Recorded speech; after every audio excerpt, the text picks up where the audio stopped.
Ku bakunzi b'ikiganiro umuntu muzima kandi namwe abateramanye n'imbonesha kure yaritaje kuri no mugoroba twongeye kubaramutsa kandi tubipfuriza kugubwa neza aho muri kandi dusaba n'Imana ngo ikomeze kubagirira neza.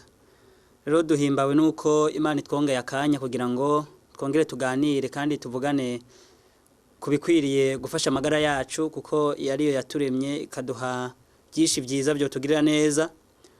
Kuri no mugoroba rero kwiduhaye agahe ntitwobora kuyishima kandi nizera ko ari benshi badukurikiranye kuko tumaze kubwirwa na benshi ko ikiganiro kibafasha bamaze kugikunda atari bake. Rero kuri no mugoroba muri kumwe na Nduwimana Jean Bosco niwe mugiye kubana niwe mugiye kumarana umwanya utari muto ushika iminota 30 tuganira tuvuga akamaro ka bimwe mu vy'Imana yaturemeye bishobora kudufasha. Rero kuri no mugoroba ko ariko baradukurikirana tugiye kurabira hamwe akamaro k'ibumba. Tugiye kurabira hamwe ibumba n'akamaro karyo. Rero kubakunda Bibiliya kandi kubayisoma kandi kubizera ko ari n'ijambo ry'Imana hari amajambo yanditswemwo mu gitabo ca Bibiliya mu gitabo c'itanguriro Imana iza kure mu muntu yaravuze iri jambo ryanditse mu gice ca mbere mu gitabo c'itanguriro gice ni ca mbere umurongo no wa 26 ravuga ngo Imana iravuga iti tureme umuntu harabandanya akavuga ngo tureme umuntu mwishusho yacu ase natwe aganza amafi yo mu kiyaga nibiguruka mu kirere nibitungano n'isi yose n'ivyikwega byose bigenda bikwega inda hasi. Hano Imana yavuze ngo tureme umuntu ariko iri jambo rivuga hari uko yaragiye kumurema. Mu gice cya kabiri ku murongo w'indwi haranditse ngo uhoraho Imana abumba umuntu mu mukungugu wo hasi amuhumekera mu mazuru impwemu y'ubugingo umuntu acaba ufise ubugingo. Imana yamubumbye mu mukungugu ariko ihejeje kumubumba kugira ngo agire ubugingo yamuhumekemo umwuka. Ariko Esaya yagiye kuvyandika Imana imaze kumuhishurira umuntu uwo mukungugu yaremwemwo muri Esaya mu gice ca 64 yarahanditse ijambo litwereka ko uyu mukungugu Imana yaturemyemwo atari umukungugu uyu tubona usanzwe wo hejuru ahubwo ryari bumba. Haranditse Esaya 64 umurongo n'uw'umunani muri Bibiliya y'ikirundi ariko kubazosoma muri Bibiliya izindi n'imi nk'igifaransa n'umurongo w'indwi haranditswe ngo ariko noneho uhoraho uri data wa twese turi ibumba nawe uri umubumvyi wacu twese turi gikorwa c'intoke zawe. Yesaya amaze guhishurirwa umuntu Imana yaramweretse ko twese turi gikorwa c'Imana ariko ngo Imana no mubumvyi natwe turi bumba. Mu gifaransa baranditse ngo Cependant ô l'Éternel notre Dieu tu es notre Dieu et nous sommes l'argile. Nukuvuga ngo turi bumba. Twebwe rero Imana yatubumvye mu ibumba. Iryo bumba niryo no kwita nka pièce de rechange canke niryo ryongera rigasanasana ingingo zimwe z'umubiri iyo zahuye n'ibibazo zahuye n'ingaruka mbi y'icaha. Iyi ngaruka mbi y'icaha nayo ikaba ari nk'ingwara n'ibindi bibazo umubiri uhura navyo. Rero niyo mpamvu tugiye kurabira hamwe akamaro k'iryo bumba akamaro kico kiremwe Imana yaremye ariko ico kiremwe ekakirema ari naco yakuyemwo umuntu. Kubasoma kandi muri Bibiliya muze musome mu gitabo c'ubutumwa bwiza bwa Yohana haranditse ijambo Yesu akiza umuntu yari umuntu yavutse ari impumyi mu gice c'9 muze musome ku murongo wa 6 bavuze ngo yaravurunze utwondo hama tumusiga ku maso mu nyuma murungika kwiyuhagira mu kidengeri bita Silowamu. Ariko utwo twondo baravuze ngo utwo twondo bavurunze canke Yesu yavurunze ryari bumba cari cyo bita la terre argileuse mu gifaransa. Iryo naryo ryari risanzwe rifasha mu kuvura ico gihe ryarakoreshwa kubiga kahise k'ibihugu ryari risanzwe rikoreshwa mu buvuzi kama canke muco bita naturotherapie no kuvuga ubuvuzi kama. Rero tugiye kurabira hamwe iryo bumba. Ibumba rero nkuko Imana yariremye riri amoko menshi bitewe naho Imana yariremeye bitewe nuko isi Imana yayiremye rigira amoko menshi rigira nk'amoko ashika nk'indwi ariko muri ayo moko indwi turavuga amoko makuru akunda kuboneka hano mu gihugu cacu ashika nkane canke 5 ariko ayakunze gukoreshwa cyane abantu gushika bamaze kumenya gukoresha ni nk'amoko ashika nka3. Ibumba rero muri ayo moko hariho ubwoko bwa mbere niryo bita ibumba ry'icatsi gitoto canke ico bita argile verte mu gifaransa. Iryo naryo iryo bumba rikaboneka rifise iryo bara rishaka gusa n'icatsi kibisi, icatsi kitaruma. Iryo bumba rikagira ubushobozi bukomeye cyane bufasha umubiri. Iyo umuntu arikoresheje mu buryo tuza kubabwira rirafasha umubiri rigakura ubucafu mu ngingo z'umubiri kuko rifise ico bita pouvoir absorbant canke pouvoir d'absorption. Rirafasha kandi no kwegeranya ubucafu baburi mu mubiri rikabugomera kuko rifise ico bita pouvoir d'adsorption. Iyo pouvoir adsorbant ni gihe rigeze mu mubiri rigafata ubucafu butembera nko mu maraso likabugomera likabwegeranya mu nyuma likaburungika bugasohokana n'umucafu umubiri usanzwe usohora. Ikindi rishobora gufasha nuko riragabanya ububabare. Iryo bumba ry'ugwatsi rutoto riragabanya ububabare ibyo bita douleur, riragabanya kandi n'ibyo bita uburibwe canke kubabwa canke gusasatwa bimwe bita inflammation mu rurimi rw'igifaransa. Abaganga bavyese ngo ni inflammation. Rero n'igihe umuntu asasatwa canke ababwa canke yumva umenga ararurumba ku rugingo rumwe rw'umubiri canke igice kimwe c'umubiri, ibyo byose iryo bumba ry'icatsi gitoto rirabivura canke rirabifasha. Ikindi nuko iyo umuntu akunda kurikoresha mu buryo turaza kubabwira uburyo bwiza bwo kurikoresha, rirafasha mu gutuma umuntu agira urukoba rwiza rudaserutse kandi rirafasha no gukomeza umushatsi, riratuma umushatsi w'umuntu udakunda kuvungagurika. Iyo n'ubwoko bwa mbere bw'ibumba niryo bita ibumba ry'ugwatsi rutoto. Irigira kabiri ni bumba risa n'umuhondo yo bita argile jaune. Iryo naryo nyene rirakoreshwa ariko rigakoreshwa cyane mu byo bita application externe, no kuvuga rikoreshwa inyuma ku mubiri, ntabwo rikunze gukoreshwa mu buryo bwo kunyobwa mu byo bita application interne.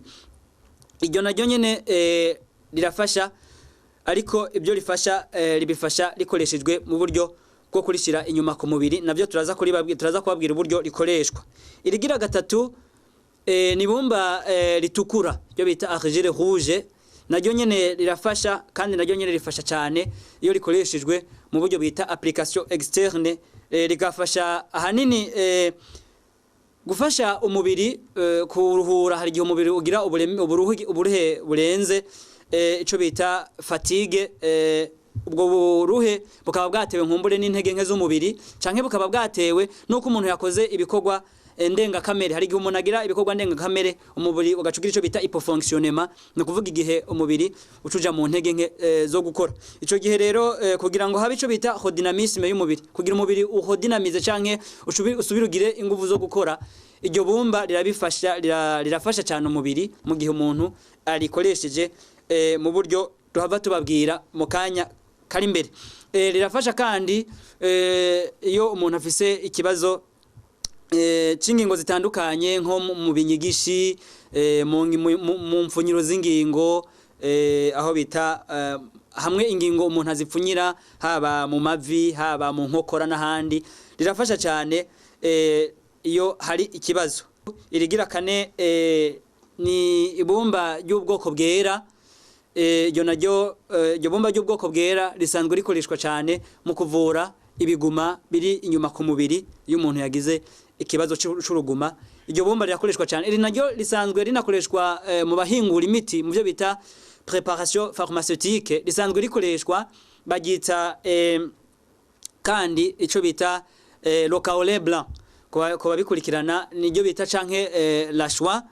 Rivamwo shwagara, zimwe basanzwe bakoresha mu gusiga amazu, zimwe basanzwe bakoresha no mu gutera mu mirima. Iryo bumba rero ryo mu bwoko bwera risanzwe rifasha mu gutegura imiti y'ikizungu, zimwe bita produit pharmaceutique canke produit chimique. Irindi rigira gatanu ni bumba risa n'ubururu, naryo nyene rirafasha. Hari nirisa na ico bita couleur rose, hari n'iryo bita risa n'ikivuvu yo bita couleur grise. Rero ayo moko yose uko arindwi araboneka ariko akaboneka bitewe nuko n'igice mwisi umuntu ashobora kuba aherereyemo. Hano mu gihugu cacu rero haraboneka nk'iry'umuhondo, haraboneka igikivuvu, haraboneka iry'ugwatsi rutoto, haraboneka kandi n'iritukura rimwe na rimwe, haraboneka n'igera. Iryo niryo rikunze kuboneka cyane muri kino gihugu cacu. Rero iryo bumba Imana yaremye yariremeyemwo ubushobozi bwishi, ririmo ivyunyunyu hafi nka byose umubiri ukenera. Iryo bumba ririmo ivyunyunyu hafi nka byose umubiri wacu ukenera. Ririmo icunyunyu gifasha amaraso, ico bita fer. Iyo umuntu akunze kurinywa, akunze kurifata, rirongereza icunyunyu c'ubutare. Ico cunyunyu gisanzwe gikoreshwa cyane n'amaraso, giba mu maraso cyane. Rirafise kandi icunyunyu bita calcium. Ico naco gifasha cyane amagufa, gigafasha cyane n'amenyo. Ico cunyunyu iyo umuntu atagifise agira amagufa dakomeye, iyo umuntu atagifise biragaragarira mu menyo yiwe agakunda kuvungagurika. Rero iyo umuntu akoresha iryo bumba karifata neza ku rugero rwiza, ku rugero rwatanzwe n'abahinga mu vy'amagara y'abantu, abo bita les docteurs médecins spécialistes, ariko bibanze cyane muco bita traitement thérapeutique, no kuvuga ubuvuzi kama. Barerekana ko ibumba ririmo ico cunyunyu ca calcium, iyo umuntu akunda kurifata atagira ikibazo c'amagufa avungagurika canke c'amenyo avungagurika. Rivuze kandi n'icunyunyu ca magnesium. Ico naco gikenerwa cyane n'amara, yamara atakironka ntaheza ngo yagira ico bita absorption de la vitamine D. No kuvuga amara kugira ngo akoreshe vitamine D. Iyo vitamine D dusanzwe dukomora ahanini ku kazuba. Kugira ngo amara ikoreshe birasabwa ko aba afise icunyunyu ca magnesium. Rero iyo umuntu akunda gukoresha iryo bumba, ico cunyunyu ca magnesium akakironka, bica bituma amara iyo agiye gukoresha vitamine D yoroherwa atangorane agira. Ivuze kandi ikindi cunyunyu bita ca phosphore. Ico naco nyene gisanzwe gifashanya n'icunyunyu ca calcium mu gukomeza amagufa. Rivuze kandi n'icunyunyu ca potassium, naco nyene gisanzwe gikoreshwa gifasha ingingo zitandukanye z'umubiri. Rivuze kandi n'icunyunyu ca aluminium. Aluminium nayo nyene isanzwe irimwo mwibumba, iyo umuntu akunze kurikoresha abariko arigira neza, abariko arubaka ingingo zitandukanye z'umubiri. Rivuze kandi n'icunyunyu ca sodium, rikagira n'icunyunyu ca zinc. Ibi vyunyunyu vya sodium na zinc bifasha cyane, birafasha cyane ubwonko. Na cyane cyane icunyunyu ca zinc kirafasha cyane ubwonko. Iyo umuntu atakironka, ubwonko bwiwe ntibukomera. Iyo umuntu ataronka icunyunyu ca zinc, ubwonko bwiwe ntiweza bukomera cyane cyane. Kandi ubwonko buba mu gice cyo mu mugongo, ico bita moelle épinière, mu ruti rw'umugongo, ico bita colonne vertébrale. Habaye ubwonko, ubwo bwonko bukenera ico bita zinc.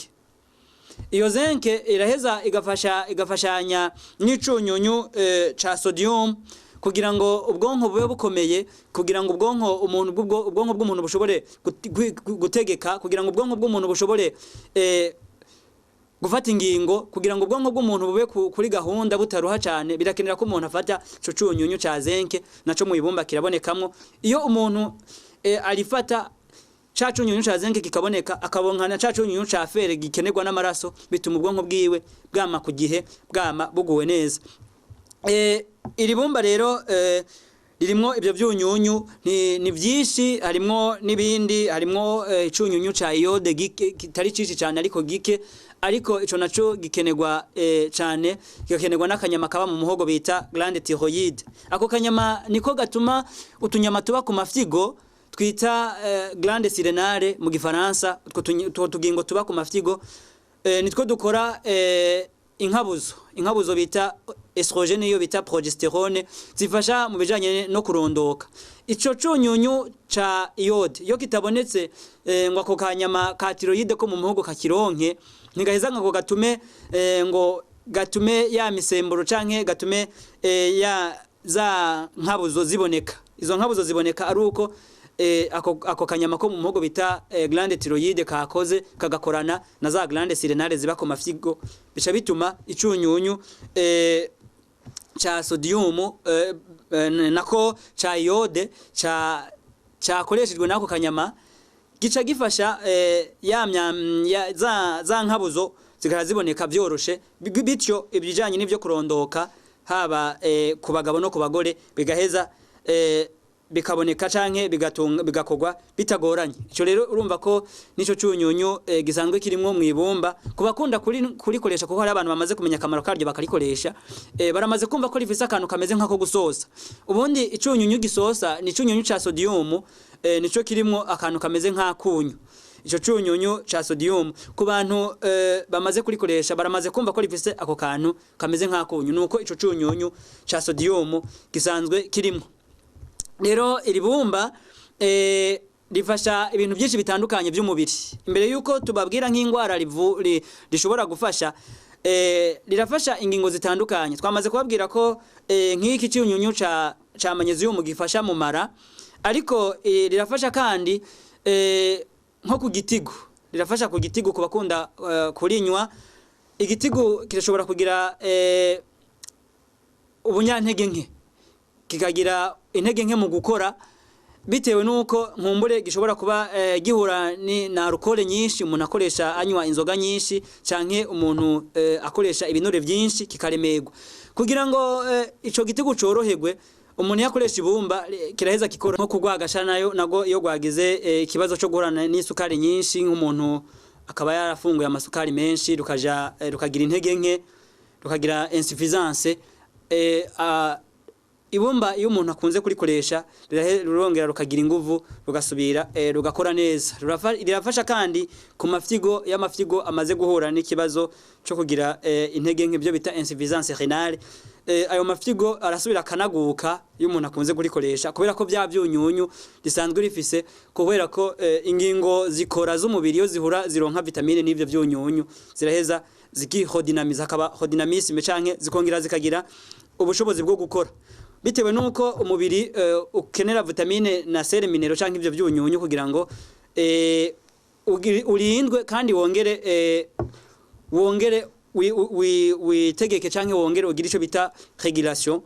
No kuvuga ko ivyo bitaboneka, no kuvuga ivyo byunyunyu nizo vitamine zitaboneka, umubiri ntuheza ngo ukore neza. Rero iryo bombi umuntu akunda kurikoresha, izo ngingo zose z'umubiri, ivyo bita ama organe canke ivyo bita ama systeme biba mu mubiri w'umuntu biraheza bigakora neza, bitewe nuko ivyo byunyunyu hafi nka byose umubiri ububironka. Rirafasha kandi mu kanwa nkuko twamaze kubivuga. Mu kanwa rero rihafasha iyo umuntu akunze haba kurinwa, kubera ko iyo turinyori bica mu kanwa, haba kurishirayo ukarishirayo rimeze nk'ifu karisuka mu binyigishi, riraheza rigatuma ibinyigishi by'umuntu bidakunda kuva amaraso, rigatuma kandi amenyo adakunda y'umuntu kunyiganga canke kumurya. Rero ni byiza kurikoresha kugira ngo izo ngingo rizifashe. Risanzwe rifasha kandi mu kuvura ingwara zimwe zimwe. Rirafasha nko kuvura ingwara ya amibe, no kuvuga ngo nk'iyo umuntu arifashe agafata ilitiro y'amazi, fasha ilitiro y'amazi agasukamwo ikiyiko cyose cyuzuye, ikiyiko kinini cyuzuye ifu yaryo, agakatiramwo nk'udutete dushika 8 twatungurusumu mu mazi ariko atetswe yasukuwe, hamukariraza ayo mazi n'ibyo bitungurusumu n'iryo bumba bikarara muri ca kintu babisutsemwo ikintu swati cicupa canke gikozwe mu ibumba. Si byiza kurishira mu kintu ca plastique. Biraheza biraranye ayo mazi ukayanywa mu gatondo, zatungurusumu zari zirimwo nazo kazihekenya ukazimira. Ibyo ubikoze iminsi 11 wikurikiranya, amibe n'izindi zoka ziba mu mara, haba mu mara manini canke mu mara matoya, ubuzigwanije haba kubana no kubakuze. Ariko uwo muti mvuze ukoreshwa ku bantu bakuze. Ku bana uraheza ugakoresha amazi makeya, ari nk'umwana kuva ku myaka 5 kuduga, uraheza ugakoresha inusu y'ilitiro, ugakoresha n'udutete dushika 4 twatungurusumu n'akayiko gatoya kamazi, n'akayiko gatoya kibumba mu nusu y'ilitiro. Aho uba uvuye amibe n'izindi ngwara zikomoka ku nzoka. Hari izindi ngwara ziterwa n'inzoka bivanye n'ubwoko bw'inzoka, kuko mu mubiri w'umuntu habamwe inzoka nyinshi.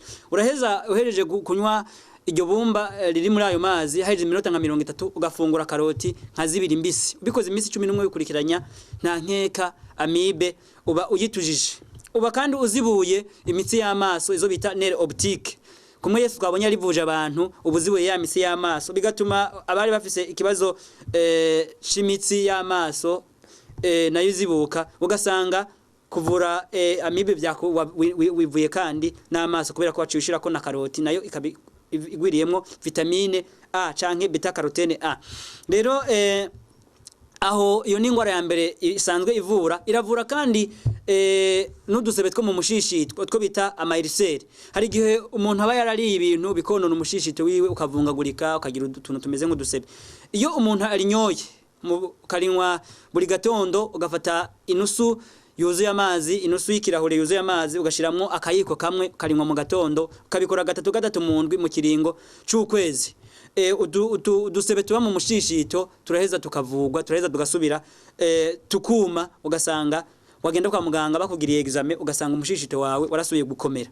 Riravura kandi utuvyimba tuba mu mushishito iyo tutarakomera ngo tube amatimere, ivyo bita amatimere malignes, zikirizo bita timere benigne, no kuvuga tugira utuvyimba duto umuntu yarinywa mu gatondo atakintu kimwe kiraje mu mushishito rigahura na twadusebe canke na twatuvyimba riraheza rikatubomora yakavyimba kakiri gato kubera ko rifise cakindi bita pouvoir d'absorption nico buta pouvoir d'adsorption riraheza rigatuma ikivyimba kitabandanya gukura kubera iyo pouvoir adsorba likakizibira, limaze kukizibira riraheza rikacomorora mu nyuma kimenetse kiraheza kigasohokana n'umwanda mukuru. Iyo umuntu agiye ku mwanda mukuru ugasanga ubikoze ukwezi kumwe abiri ugasanga umushishito wawe utuvyimba twaraheze. Ikindi rifasha canke irindi ngwara rivura ni gihe abantu bagira ingwara iyo bita cystite. Ni ingwara ifata uruhago rukakurya rukamera nk'ururumba. Ico gihe hari gihe ruba gwarahuye n'ibibazo by'isukari yabaye mu mubiri gihe kirekire, amafyigo akananirwa kuyungurura ikayarungika mu ruhago kugira ngo uruhago ruze ruyisohorane n'umwanda mutoya canke hari gihe bavyarakomose ku ndema mubiri proteine yabaye nyinshi ugasanga muri urwo ruhago niho byaje bikazibira ugasanga hama umururumbo. Iyo hamye umururumbo rero birasaba ko umuntu ahavuje ibumba. Iryo naryo ni ibumba ry'umuhondo niryo rikoreshwa kenshi, uraheza ukaritoba mu mazi rikamera nk'agatsima ukagira ico bita cataplasme ukarishira mu gice kiri munsi y'umukondo ico bita loba ventre rikahamara isaha, ukabikora mu gitondo ukabikora no ku mugoroba, mu gitondo ku mugoroba ukabikora iminsi 8 bikurikiranya nta riraheza rigafata vya bintu biri mu ruhago rikabikwega kubera ko rifise ubushobozi ico bita pouvoir d'absorption canke pouvoir absorbant. Riraheza rikabikwega rikabinunuza ugaheza ukarikura ko karita ryabikuyemwo ugasanga bikoze ukwezi kose iyo minsi 8 mu kwezi wikurikiranya mu gitondo no ku mugoroba uruhago ugasanga waruvuye. Nifasha kandi ku bagore, ku bantu b'igitsina gore ahanini ku bantu bagira ingwara yo kutaja mu butinyanka ivyo bita amenorrhée, umuntu akamara ukwezi 2 3 ataja mu butinyanka riraheza bikabifasha naho nyene uraheza ukagira ako gatsima ukaryomekako mu gice kiri munsi y'umukondo ico bita loba ventre kuko ari haherereye ku bakenyezi niho haherereye ibihimba byo munda bifasha mu vyo kurondoka, haba izo bita trompe do fallope, haba ico bita uterus n'ibindi bihimba bifashanya mu bijanye no kurondoka biba muri ico gice cyo munsi y'umukondo ico bita loba ventre. Rero uraheza ukarifata ukaritoba rikamera nk'ubwondo ukaryomekako waritovye mu mazi akanye mu gatondo ugaheza ukazura uranyuranya ukarita mu mazi akanye ukaryomekako hanyuma ugasubira ugakoresha iyo watovye mu mazi ameze nk'ayasusurutse ukaryomekako kandi ugaheza navyo nyene ukabikora iminsi 8. Uraheza aho hantu hakazibuka ari ibihimba vyazivye bikazibuka, ari ibihimba vyakora nabi bigasubira bikaba normalize canke bigasubira kuri gahunda nziza. Rirafasha kandi no mu gihe ubutinya nkabuza nabi, hari gihe buza ari bwinshi, hari gihe bibanza kukurya imbere yuko buza ugasanga ivyo byose biterwa nuko nkumbure umuntu ababuze vitamine A na vitamine E canke biba biterwa na proteine yabaye nyinshi mu mubiri w'umuntu. Rero ibumba riheza rikabinunuza ivyo bintu byose ari proteine yabaye nyinshi rikayinunuza. Iyo ari vitamine A na vitamine E zabuze bica bisaba ko umuntu arya persile akarya kandi na epinari, akarya n'amakaroti, akarya kandi nivyo bita sesame canke ivyema kugira ngo na vitamine E ziboneke, agakoresha kandi n'isoya. Iyo iryo bumba urikoresha uryomekako ukafungura n'ivyo nta nkeka ivyo bibazo bikunda gufata abakenyezi canke abigeme bamaze kuja mu butinyanka biraheza bigahera. iryo bumba rero rirafasha kandi twari twabivuze iyo umushatsi w'umuntu ukunda gufuka, iyo urukoba rukunda gufuka, iyo umuntu akunda guseruka, no kuvuga ngo umuntu akunda kurinywa bitewe nuko guseruka biba bitewe n'ivyunyunyu byabuze mu mubiri nka za magnesium za n'ibindi vyunyu bitandukanye za potassium za sodium za fer. Ivyo vyunyunyu bibuze bituma umubiri useruka, bigatuma umushatsi upfuka canke ubucikagurika. Ibyo bita glande sebase no kuvuga n'utugingo tugaburira ibinogo umushatsi umeramwo, ibyo bita follicule pure. Izo follicule pure kugira ngo zirekure umushatsi mwiza bisaba ko glande sebase ziba zikomeye. Izo glande sebase iyo zikomeye zija zituma umushatsi wawe umera neza. Rero kugira ngo zikomere zikenera ivyunyunyu, ibyo vyunyunyu navyo ni bya bindi twamaze kuvuga, harimo za zinc, harimo za fer, harimo potassium, harimo na za phosphore. Rero iryo bumbi umuntu akunda kurinywa byiza mu gatondo, mu mazi yo mu gatondo gatatu nko mu ndwi, riraheza ibyo byose rikabitunganya, ugasanga umuntu asigaye afise agafresher cyangwa afise agashatsi kakayangana, atisize za moviti cyangwa atisize za produit abakenyezi bakunda kwisiga. Ni byiza kumenyera kurikoresha, usanga umushatsi wawe ukugenda urikoresha rya gufashije. Ikindi rifasha ku bantu bagira ibivyimba, utuvyimba tugaragara inyuma ku rukoba nk'inkavyi, iyo umuntu yahinyagaye, iyo umuntu yaguye akamera nk'uwinyagara canke imvune. Iyo umuntu yagize ibyo bibazo, uraheza handi hahinyagaye ukaritoba mu mazi ukaryomekako. Canke iyo umuntu yagize, hari igihe umuntu agira nk'umururumbo, ukagira nk'umururumbo mwitako, ukawugira mu nyama ya kibizi, ukayigira mu gice kimwe cy'umubiri, uraheza ugaca ugafise iryo bumbu rifise, ugaca uritoba mu mazi ugaca uryomekako, riraheza rigaca ribitunganya ivyo bintu byariko biratuma ururumba rikabihagarika, kubera ko bwa bushobozi bwo kubikwega rikabikura mu mubiri. Rero nuko Imana yariremye, irirema iziko n'umubiri wacu kuko yawukuye muri iryo bumba, twabumbwe muri iryo. No kuvuga ngo ibitugize bikomoka muri iryo, ayo masere minero canke ivyo byunyunyu nayo mavitamine dukora mu byo turya, n'iryo bumba naryo ririmo ivyo byunyunyu. Iyo dukunze kubikoresha tuba turiko turubaka wa mubiri Imana yaturemenye, kuko muri Zaburi 139 Dawidi yavuze mwaya majambo ngana kurangiza kugira ngo ngire ku musozo. Zaburi 139 ku murongo waho wa 14 haranditswe ngo ndagushimira yuko naremwe uburyo buteye ubwoba butangaje, ibikorwa byawe nibitangaza kandi ivyo umutima wanje urabizi neza. Urukanka rw'umubiri wanje ntiwaruhishwa hamwe naremerwa mu mpisho. Dawidi nawe yarabonye ko urukanka rw'umubiri w'Imana itoruhishwa kandi niyo runyegezwa ku kabankako ariyo yaruremye. Ikibisi urukanka Bibiliya kubasoma izindi ndimi nico bita skelete, no kuvuga ni ya magufa ari mu mubiri. Murumva ko ayo magufa yose abumbwe muri iryo bumba, ibinyita bikugwa muri iryo bumba, bigakugwa no muri ibyo turya, kugira ngo byongere bikomere. Naryo dukunde kurikoresha byiza. Irinyobwa ni ry'ugwatsi rutoto canke nirisa n'ikivuvu, niryo rikunze kunyobwa ahanini. Irindi nk'iry'umuhondo n'iritukura rikunze gukoreshwa iyo umuntu yagize ikibazo bisaba ko ari ryo yomeka ko, bimwe bita cataplasme. Rero nivyo bimwe mu by'ibumba ridufasha.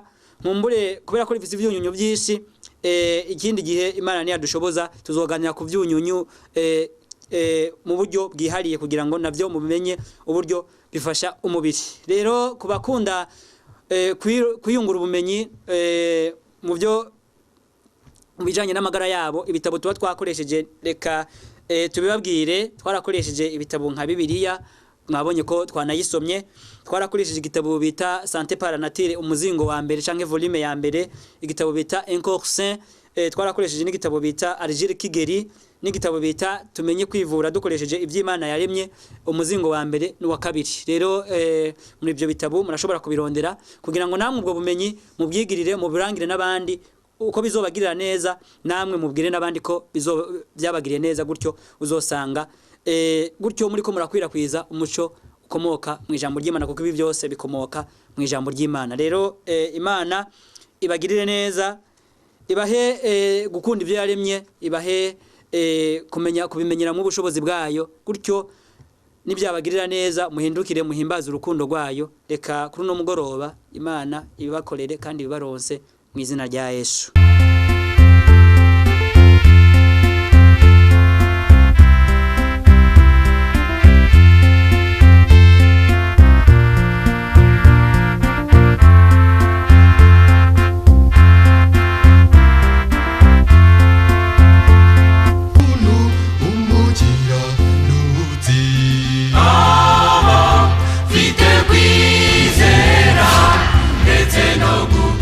Show my day.